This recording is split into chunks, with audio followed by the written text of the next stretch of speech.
Surat city લિંકમાં ખૂબ મોટા પ્રમાણમાં અધિકારીઓની નિષ્ફળતા સામે આવી રહી છે। સુરત મહાનગરપાલિકા કરોડો રૂપિયાનો ખર્ચ કરી રજા માટે માસ ટ્રાન્સપોર્ટેશનની સેવા તો શરૂ કરી છે, પરંતુ અધિકારીઓ યોગ્ય ધ્યાન ન આપતો હોવાને કારણે કરોડો રૂપિયાનું નુકસાન મહાનગરપાલિકાને દર મહિને થઈ રહ્યું છે। જનરલ મેનેજર પ્રવીણ પ્રસાદ અને ઇલેક્ટ્રિક એન્જિનિયર જલપાન મહેતાની કામગીરી સંતોષકારક ન હોવાનું ચેરમેન જણાવી રહ્યા છે। તેમના મતે અધિકારીઓ નિષ્ક્રિય રહેતા હોવાને કારણે કોર્પોરેશનને દર મહિને મોટું આર્થિક નુકસાન થઈ રહ્યું છે।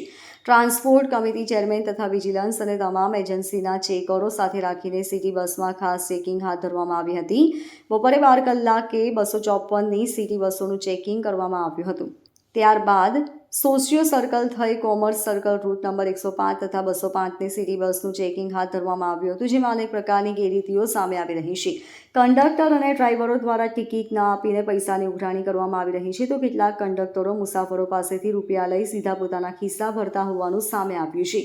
કયા રૂટ ઉપર શું કામગીરી કરવામાં આવી તે જોઈએ તો રૂટ નંબર 104ના કંડક્ટર પાસે યુનિફોર્મ અને આઈ કાર્ડ ન હોઈ સસ્પેન્ડ કરવામાં આવ્યા છે।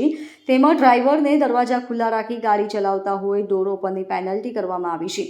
રૂટ નંબર 254ના કંડક્ટર પાસે આઈ કાર્ડ તથા યુનિફોર્મ ન હોય તેમજ બસમાં પેસેન્જરને ટિકિટ ન આપી હોય તેને 1 મહિના માટે સસ્પેન્ડ કરવામાં આવ્યા છે। રૂટ નંબર 104ના સિટી બસ પર કંડક્ટર દ્વારા પેસેન્જર પાસેથી પૈસા લઈ ટિકિટ ન આપી હતી અને પેનલ્ટી કરી બ્લેકલિસ્ટ કરવાની કાર્યવાહી હાથ ધરવામાં આવી છે। રૂટ નંબર 205ના સિટી બસ પર હાજર કંડક્ટર દ્વારા એક પણ પેસેન્જર ટિકિટ ન આપી હોવાનું જણાઈ આવતા પેનલ્ટી કરી બ્લેકલિસ્ટ કરાઈ હતી। રૂટ નંબર 105ના સિટી બસ પર હાજર કંડક્ટર પાસેથી 2250 રૂપિયા કલેક્શનથી વધારે મળી આવતા પેનલ્ટી કરી કંડક્ટરને બ્લેકલિસ્ટ કરવાની કાર્યવાહી હાથ ધરવામાં આવી છે। રૂટ નંબર 205ના કંડક્ટર પાસે આઈ કાર્ડ યુનિફોર્મ ન હોય સસ્પેન્ડ કરવામાં આવ્યા છે। કોમલ સર્કલ પાસે ચેકિંગ દરમિયાન એક કંડક્ટર દ્વારા વિડીયો રેકોર્ડિંગ કરવામાં આવતા હોય ટ્રાન્સપોર્ટ કમિટી ચેરમેનને ધ્યાને આવતા તેમણે તાત્કાલિક સસ્પેન્ડ કરવાની સૂચના આપવામાં આવી છે। Bureau report LK star news Surat.